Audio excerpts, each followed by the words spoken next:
Welcome to my channel. Stop. Wait, what the hell is this? I screamed, voice cracking, as I ripped at the flimsy pink blouse that clung to my chest.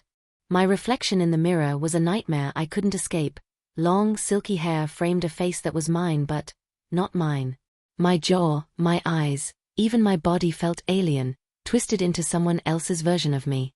Panic clawed at my throat, my hands shaking violently as I tried to rip off the skirt that swished mockingly around my thighs. The heels, oh God, the heels, pinched my feet, forcing my legs into positions that felt unnatural, humiliating. I staggered, gripping the dresser for balance, staring at myself like a trapped animal. Every instinct screamed to run, but I couldn't.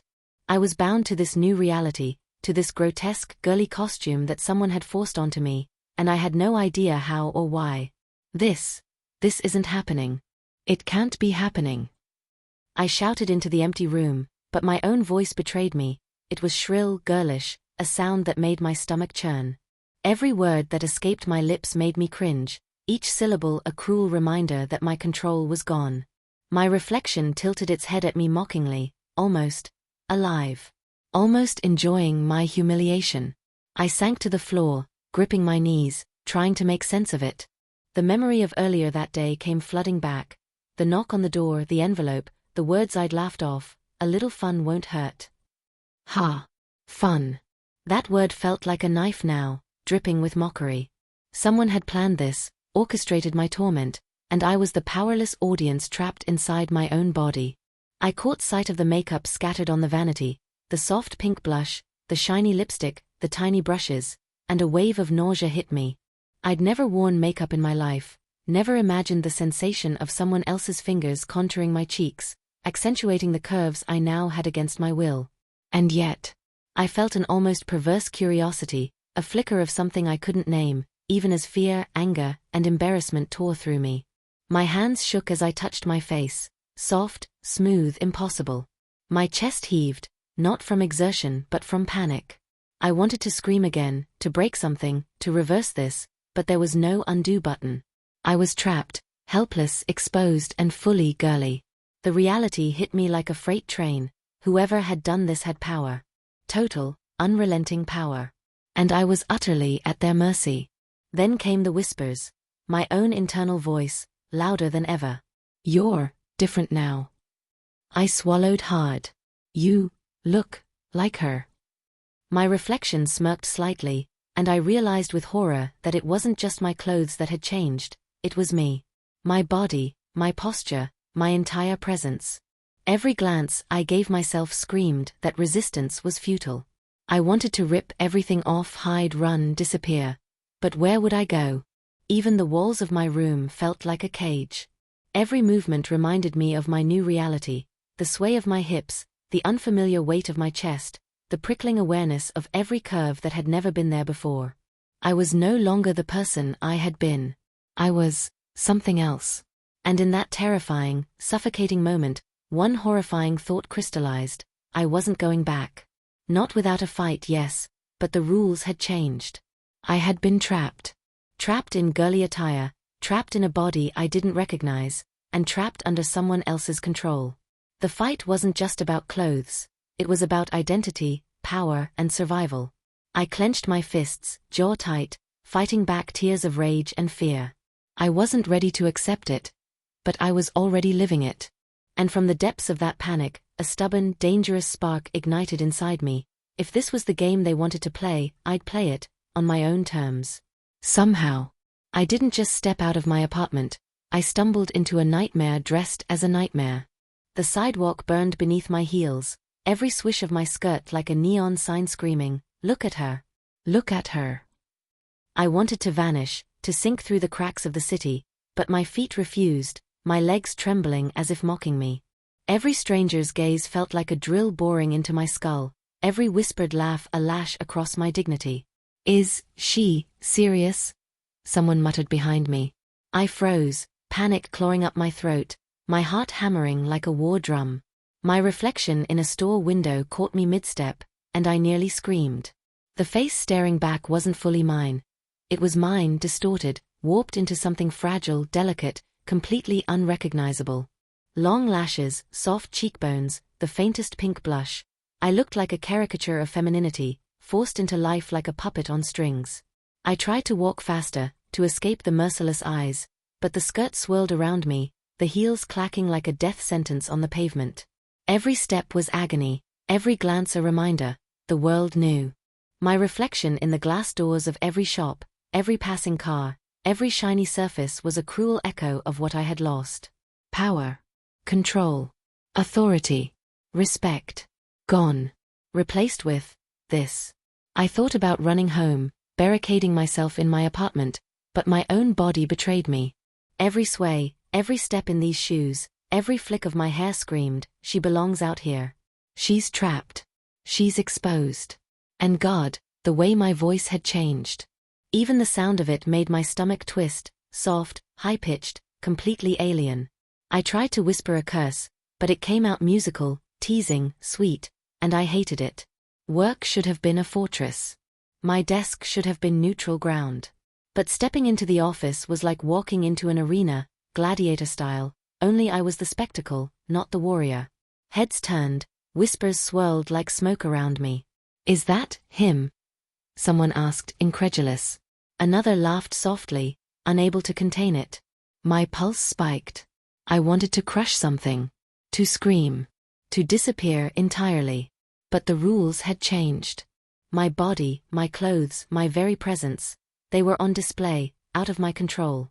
Emails blurred, my hands shook, coffee spilled across the corner of my desk. Everyone noticed. Everyone stared.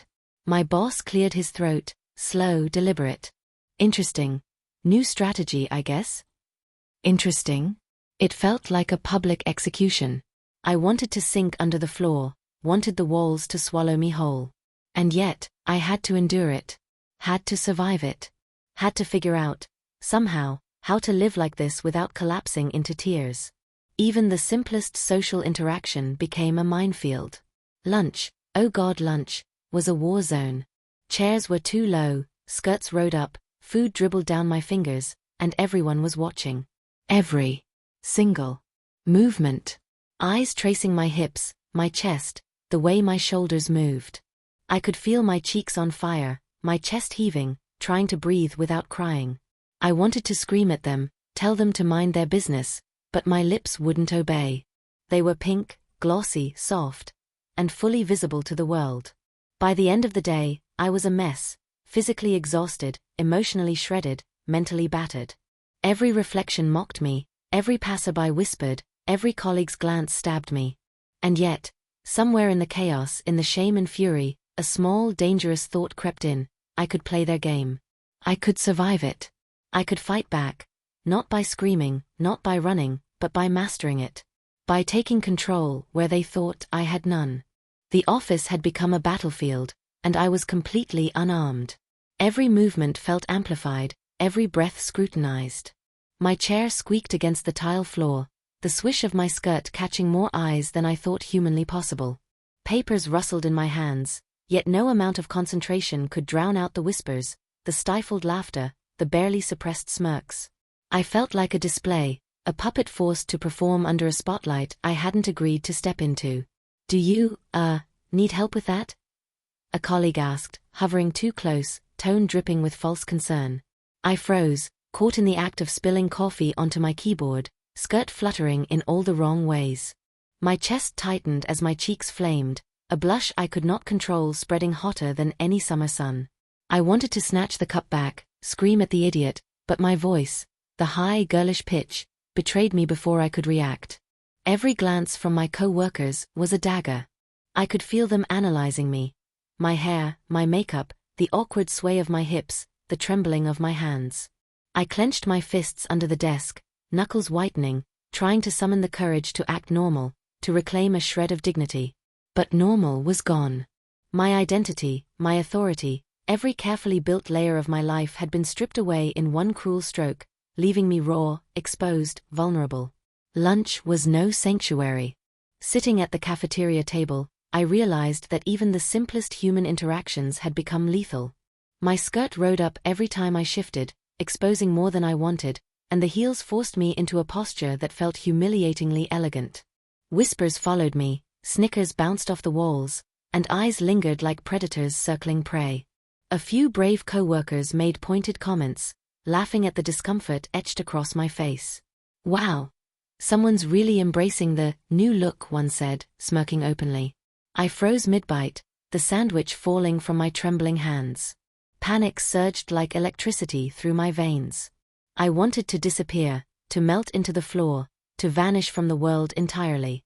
Every instinct screamed flight, but the heels betrayed me, the skirt constrained me, and the world refused to stop staring. Back at my desk, the chaos continued. Emails piled up faster than I could process them. My fingers hovered over the keyboard, shaking, eyes darting around the office. Every notification, every ping felt like an accusation, reminding me that I was alive, visible, and utterly powerless. I tried to focus, tried to act normal, but normal was gone. I was trapped in this body, this attire, this role that the world forced upon me. Even the simplest interactions were a trap. A coworker asked a question about a project, and my voice, sweet, high-pitched, undeniably girlish, slipped out before I could stop it. I felt the room tilt, felt judgment and mockery descend like a storm. My heart pounded in my chest, each beat echoing the humiliation I couldn't escape. I clenched my fists again, trying to steady myself, to remind myself I was still me, still capable, still human. The day dragged on like a slow-motion nightmare. Each step in my heels, each flick of my hair, each glance from another human was a reminder that I was no longer in control. I was a prisoner of appearances, a spectacle forced into submission. And yet, in the chaos, a tiny ember sparked within me, something dangerous, something stubborn. If I had to endure this, I would endure it on my own terms. I would find ways to survive, to manipulate, to reclaim power in ways they couldn't anticipate. By evening, I was exhausted, physically and emotionally. The mirror in the office restroom greeted me with a cruel reminder. Long hair, soft skin, delicate curves, every inch of me screaming femininity I hadn't asked for. I traced my fingers over my reflection, feeling the unfamiliar texture of my new skin, the weight of the skirts, the delicate pressure of the heels. Panic, anger, humiliation. They all swirled inside me, a storm of emotion threatening to drown me. And then, a dangerous thought crept in. Maybe I could use this. If I was going to be trapped, forced into this role, I could exploit it. Observe, manipulate, control what little power I still had. The idea thrilled me even as it terrified me, and for the first time since this nightmare began, I felt a spark of defiance. The walk home was torture. Streetlights cast long shadows, every passerby's eyes felt like they pierced through my clothes, through my skin, through my very soul. I swayed, stumbled, cursed the heels, cursed the skirt, cursed myself for being so utterly powerless. And yet, I survived. Every step was agony, but I kept going. Each whispered laugh, each smirk, each judgmental stare only fueled my determination. By the time I reached my apartment, I was shaking. The door closed behind me with a definitive click, a fragile barrier between the nightmare outside and the storm inside.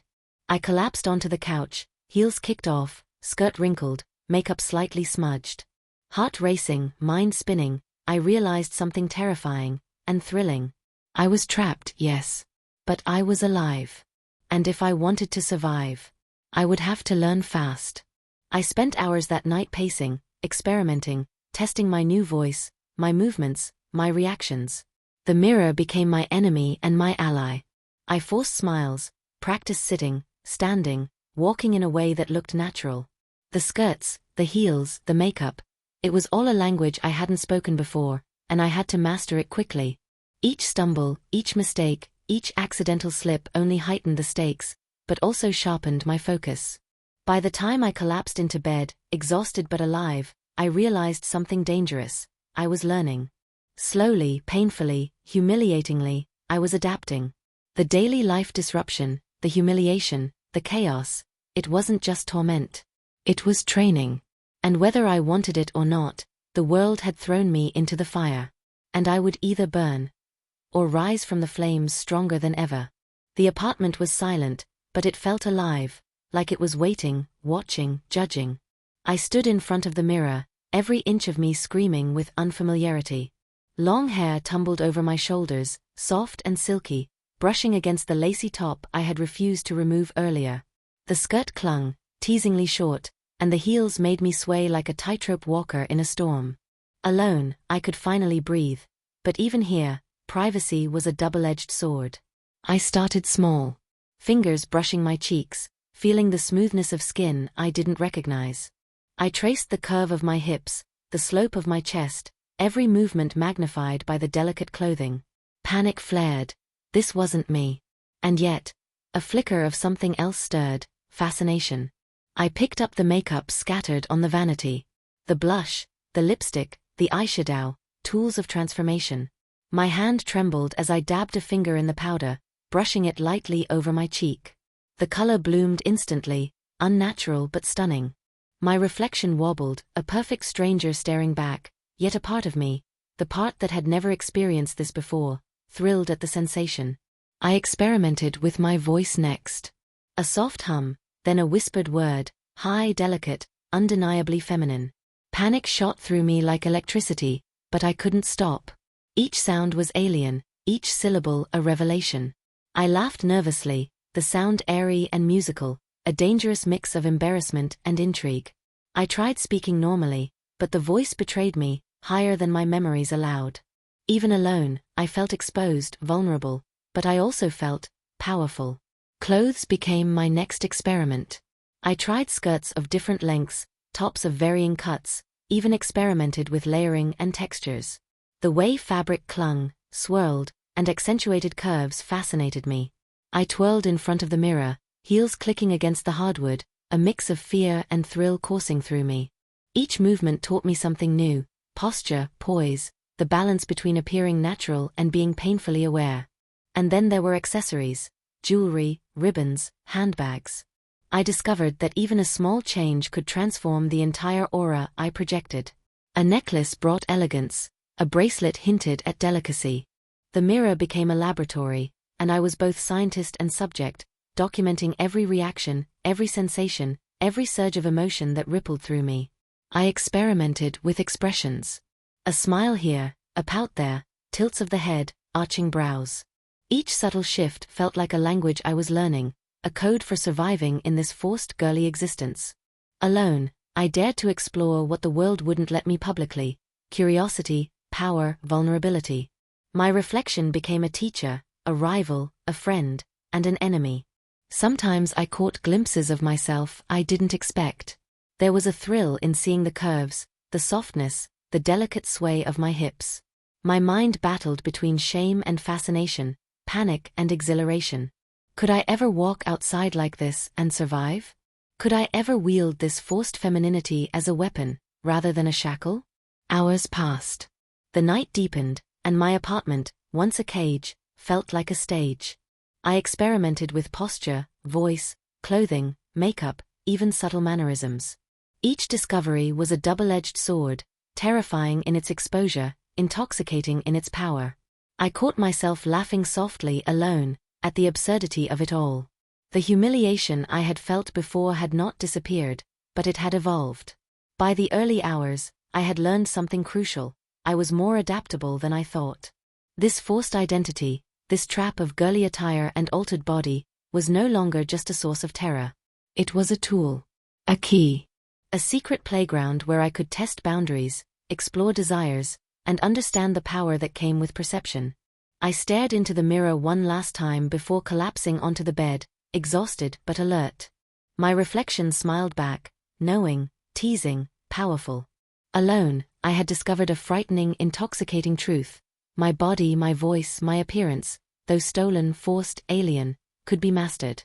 I could manipulate it, bend it, own it. And that realization, buried beneath layers of shame and fear, was terrifying and thrilling, beyond measure. The first step outside my apartment was like walking onto a tightrope stretched over a pit of fire. My heels clicked against the pavement, each step a reminder that the world was watching, judging, dissecting every inch of me. And yet, somewhere in the chaos, a spark of audacity flickered. I could do this. I had to. The air hit my skin differently tonight. Cooler, heavier, like it carried 1,000 eyes even if there was no one around. The skirt swirled with every step, teasing my senses, forcing me to feel every sway of my hips, every brush of the air against my thighs. I caught my reflection in a store window and froze. Long hair, soft blush, delicate curves. I looked unreal, like a character from someone else's fantasy. My heartbeat surged. Panic, shame, and excitement? Yes, excitement. The first encounter was subtle but shattering. A passerby glanced at me, curiosity sparking in their eyes. My pulse raced. I tried to act natural, but my voice, the high, delicate voice, slipped out when I muttered a casual greeting. Their smile, small but knowing, hit me like a jolt of electricity. I stumbled forward, mind spinning. I was exposed, vulnerable, and undeniably visible. Yet, that exposure carried power. Each interaction, each glance, each whispered acknowledgement taught me something about the world and myself. I started experimenting. Subtle tilts of the head, shifts in posture, playful smiles. The reactions were immediate. People noticed, responded, and I began to sense the control I could exert. The humiliation remained, yes, but it was now tinged with a dangerous exhilaration. I ventured further. Cafes, streets, shops, the city became my playground and my battlefield. Each step, each movement was a lesson in survival. Every time I caught a reflection, every time someone lingered, I analyzed, adapted, and refined. The skirts, the heels, the soft clothes, they weren't just traps. They were tools, weapons I could wield. There were mistakes, of course. A stumble in heels drew stifled laughter, a slip of the voice made a stranger smirk. Panic clawed at me, heart racing, cheeks burning. I wanted to vanish, to retreat, to crawl back into safety. But I didn't. I forced myself to keep walking, to keep experimenting, to keep learning. Every blunder was a lesson, every humiliation a step toward mastery.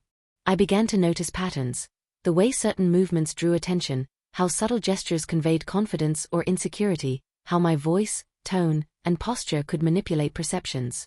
I experimented with makeup in public bathrooms, adjusting lip color, blush, and eyeliner in real time. Each tweak shifted the way the world responded, each adjustment a small victory in reclaiming power from the trap I had been thrown into. The most daring moment came when I entered a crowded street market. I moved deliberately, swaying just enough to feel the eyes on me without overplaying it. Vendors glanced, shoppers whispered, but I held my gaze, controlled my steps, and for the first time, felt a thrill that bordered on dangerous pleasure. I was commanding attention, shaping perception, bending the world to my presence, even if only subtly. Yet the tension never fully lifted. Every misstep, every accidental glance, every whisper could unmask me. The fear was addictive, a pulse beneath every victory. And that fear sharpened me, made me alert, made me alive in ways I had never been before. I had survived the first wave of exposure, now I was learning to thrive in it. By the evening, exhaustion settled over me, but it was different from before. Gone was the raw panic, replaced by a simmering awareness of possibility. I could endure this world. I could manipulate it, bend it, play its game, and maybe, just maybe, I could emerge stronger. The mirror at home reflected the change subtly. Posture straighter, gaze sharper, movements more deliberate. The body was still alien, still imposed upon me, but I was no longer a helpless spectator. I had begun to harness it, explore it, experiment with it. The trap of femininity, once terrifying, was becoming a canvas. And in that dangerous, thrilling reflection, a thought surged. If the world wanted to see me as this, I could become more than the role they imposed. I could own it. I could rise above the fear, the embarrassment, the humiliation, and command it on my terms. The night hit like a drum, heavy, relentless, unforgiving. I walked down the crowded street, heels clacking, skirt swaying, my heart thundering in my chest like a wild animal trapped in a cage. Every passerby's glance felt like fire, every whisper like a blade slicing through my chest. I had grown confident, daring even, but tonight, something in the air told me the game had changed. A sudden shout froze me mid-step. "Hey! Isn't that?" I turned sharply, catching sight of a group of co-workers. Panic slammed into me with the force of a truck. They were laughing, pointing, whispering. My chest tightened, breaths coming fast, shallow. My body, the curves, the heels, the pink blouse, felt like armor and shackles at the same time. I wanted to run, to vanish, to escape into the shadows, but my feet didn't obey. My heels dug into the pavement, forcing me forward, forcing me to confront the impossible. The whispers became louder, the smirks sharper. You're exposed. Everyone sees. Everyone knows. Then came the voice I feared most, the one I couldn't outrun. Look at her. Look at him, or should I say her? My stomach dropped. My boss. There, in the middle of the street, pointing at me like a predator flaunting its prey. Rage, fear, and humiliation collided inside me, a storm too fierce to control. I froze, momentarily paralyzed. Every instinct screamed to hide, to flee, but something inside me snapped. Years of control, authority, and pride weren't gone. They were buried, waiting for the right moment. I clenched my fists, held my chin high, and forced my voice to project. Sweet, high, undeniably feminine, yet laced with steel. I'm exactly who I appear to be, I said, letting the words roll off my tongue with precision, confidence I didn't fully feel but projected flawlessly. The group faltered, caught off guard by my defiance. My boss's smirk wavered, curiosity and irritation mixing in his gaze. I realized then, the power was mine. Not because the world changed, but because I had changed. I stepped closer, deliberately swaying, hips accentuated, posture impeccable, heels clicking a rhythm of command. Every eye followed, every whisper paused, every smirk faltered. The fear was still there, but it had transformed into a weapon, a pulse of authority buried in vulnerability, a dangerous combination no one expected. You think this is a joke? I asked, letting my voice drop slightly, teasing yet assertive. You think I'm weak because of appearances? You have no idea. I could feel the tension in the air, the eyes of strangers and co-workers alike glued to my performance. Every step, every flick of my hair, every tilt of my head was a declaration. I am here. I exist. And I will not be humiliated any longer. The confrontation escalated as questions and taunts flew. Seriously, what's going on? How can you even walk like that? Do you enjoy this? My pulse raced, but I didn't flinch. I let them talk, let them judge, and slowly, deliberately, I turned the situation into a test of perception, of control, of dominance hidden in softness. I took a deep breath, feeling the rhythm of the heels beneath me, the sway of the skirt, the smooth strength of my voice. Then I smiled, small, knowing, dangerous. If you're curious, you'll learn. But only if you're ready to look beyond appearances. Every word drew them in, made them question their assumptions, made them hesitate. By the end of the confrontation, something shifted. Fear had not disappeared, but confidence, sharp and intoxicating, had begun to seep into my bones. I had faced exposure, ridicule, and judgment, and survived. More than survived. I had claimed power in the very arena where I was meant to be powerless. Walking away, I realized the truth. The world may have forced me into girly attire, may have twisted my identity, may have humiliated me, but it had also forged me. Each step, each glance, each taunt had sharpened me, taught me to manipulate perception, to wield vulnerability as a weapon, to stand tall even when everything screamed collapse. The night ended with adrenaline still pounding, legs trembling from heels, heart racing, but also with a dangerous thrill. I had confronted the ultimate challenge, and I had won. Not because the world changed, but because I had changed.